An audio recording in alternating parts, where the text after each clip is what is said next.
consiste? Hay 3 o 4 celebraciones de fe multitudinarias en Buenos Aires. Una es el San Ramón Nonnato, que es el patrono de las embarazadas. Otro es San Expedito, y San Cayetano, que es el santo del pan y del trabajo. Es una celebración que año tras año, el 7 de agosto, se hace desde muchísimos años. Son 2 millones de personas que pueblan la ciudad de Buenos Aires, a la altura de Liniers, con la idea de pasar por frente al santo y pedir la bendición y agradecer el trabajo del año pasado. Entonces, tradicionalmente yo formaba parte del equipo que tenía que ver con medios de esa iglesia. Y entonces el 7 de agosto hacíamos la transmisión desde el primer feligres que entraba hasta que... A lo largo de esas 24 horas, Monseñor Bergoglio, en ese momento, Monseñor, el padre Jorge, venía a la iglesia, daba la primera misa y después se sacaba los atuendos característicos de su investidura y se ponía como un sacerdote más a dar la comunión en la fila, a apoyar a los... Pensá que hay gente que... Apoyar a los feligreses, pensá que hay gente que va durante semanas esperando su turno para poder entrar y para poder tener un espacio.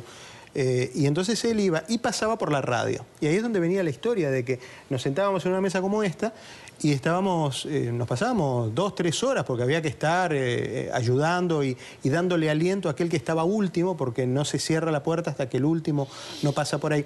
Y él permanentemente arengando con fe, con palabra de fe, con palabra de estímulo, y siempre destacando lo importante de agradecer, no solo de pedir. Él planteaba muchas veces eso, y lo sigue haciendo seguro, que tiene que ver, la fe no solamente es una cosa es de doble vía.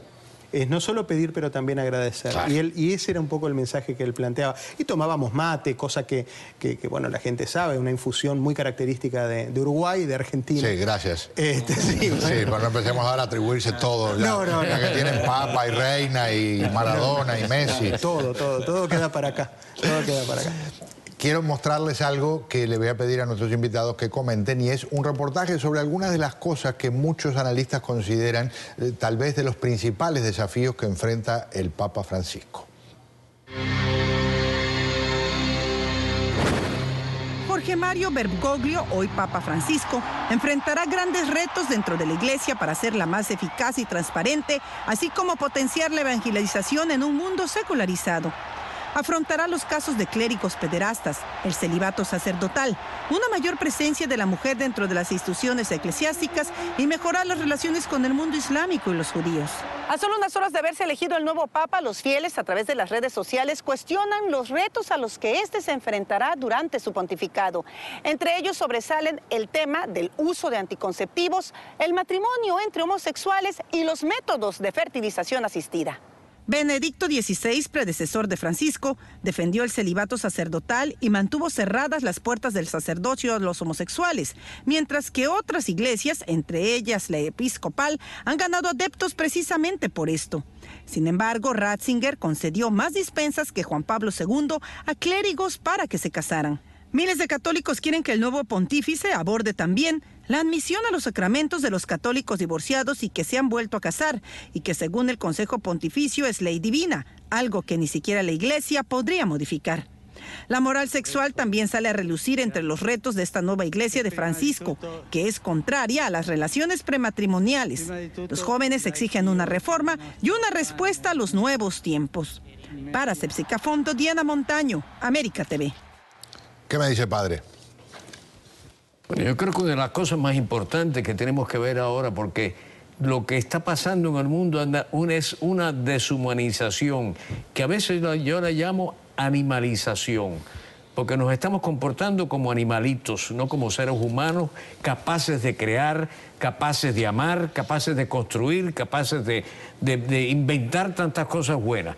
Y solamente estamos en un plan negativo. Algo en contra de la familia, en contra de la juventud misma, que no tiene por qué vivir. Hay un vacío tremendamente en la juventud. Todas estas cosas después que hemos visto aquí son consecuencias de eso, ¿no? Porque la gente está buscando La gente está buscando. Pero usted dice que si logramos, perdón, si se logra, y por supuesto tenemos que participar todos, pero si el Papa puede llegar a que la raíz del espíritu otra vez esté más profunda en un mundo que se ha materializado tanto, muchas de estas cosas desaparecerían automáticamente. Sí, yo creo que sí. Bueno, primero que todo tenemos que conocer a Cristo, ¿no? Y esto no es un sentido piorro de la religión ni la devoción. Es que Cristo nos trajo una serie de soluciones que son las únicas que tienen sentido hoy. ¿Qué piensa, Cremó?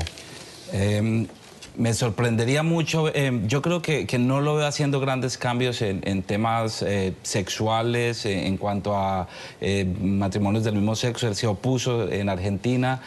Tampoco lo veo en este momento haciendo grandes cambios para que el sacerdote pueda casarse.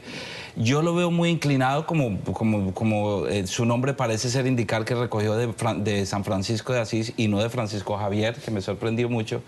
Es más porque su interés va a ser muy social, es el pobre, el que le interesa, le duele mucho la pobreza. Si a Benedicto le dolía el relativismo, a Francisco parece que le duele la pobreza en el mundo, y se ve que esa va a ser su compañía, el observar, el tratar de ir a acompañar y el decirnos a todos que va a ser trabajo de todos en este momento. Me parece que hacia allá iría en este primer momento de él. Diego. Vos sabés que hay un detalle que siendo cardenal primado, una de las circulares que envió a las iglesias era que no se niegue el bautismo. Vos sabés que hay una serie de condiciones para el bautismo, que los padres tienen que estar debidamente casados, que no puede haber matrimonios mixtos, de segundas uniones, que todo ese tipo de gente no podía reunir los requisitos para el bautismo.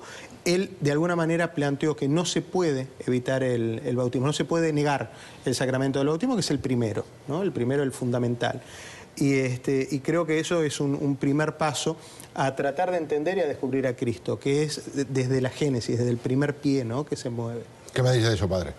No, hay una cosa que a mí me tocó hoy al mediodía cuando oí el nombre que le había escogido, Francisco, ¿no? Y no se me puede olvidar porque yo he ido muchas veces a Assisi, que hay una devoción tremenda en Assisi que es muy distinta de otros lugares, de santuarios y todo. Y hay uno de los frescos ahí, que fue en la historia de Francesco, que dice que él oyó a Cristo diciendo: repara mi iglesia.